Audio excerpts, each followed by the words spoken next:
IPL 2026 ஏலம் குறித்து முக்கிய அறிவிப்புகளுடன் உங்களை வரவேற்கிறோம்.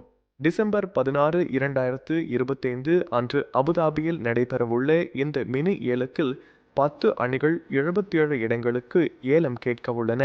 மொத்தம் 1390 பதிவு செய்யப்பட்ட வீரர்களில் 240 இந்திய மற்றும் 110 வெளிநாட்டு வீரர்கள் உட்பட 350 பேர் இறுதிப் பட்டியலுக்கு தேர்ந்தெடுக்கப்பட்டுள்ளனர். ஒவ்வொரு அணிக்கும் 25 பேர் கொண்ட அணியை உருவாக்க 151 கோடி ரூபாய் நிதி ஒதுக்கப்பட்டுள்ளது. கொல்கத்தா நைட் ரைடர்ஸ் 643 கோடியுடன் அதிக நிதியையும், மும்பை இந்தியன்ஸ் ₹2.75 கோடியுடன் குறைந்த நிதியையும் கொண்டுள்ளன.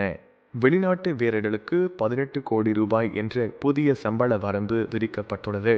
அணிகள் 6 வீரர்களை தக்க வைக்கலாம் அல்லது ரைட் மேட்ச் கார்டை பயன்படுத்தலாம். வாண்ட ஹசரங்கா, கேமரூன் கிரீன், வெங்கடேஷ் ஐயர் மற்றும் ரவி பிஷ்னோய் போன்ற வீரர்கள் இந்த ஏலத்தில் முக்கிய இலக்குகளாக இருக்கலாம். 2008 இல் முதல் ஏலம் நடந்ததிலிருந்து IPL ஏலங்கள் எப்போதும் பரபரப்பாகவே இருந்துள்ளன. எஸ். தோனி முதல் ஏலத்தில் அதிக விலைக்கு வாங்கப்பட்டார். ரிஷப் பந்த் 2025 இல் ₹27 கோடிக்கு வாங்கப்பட்டார். இந்த ஏலத்தை மல்லிகா சாகர் நடத்தவுள்ளார்.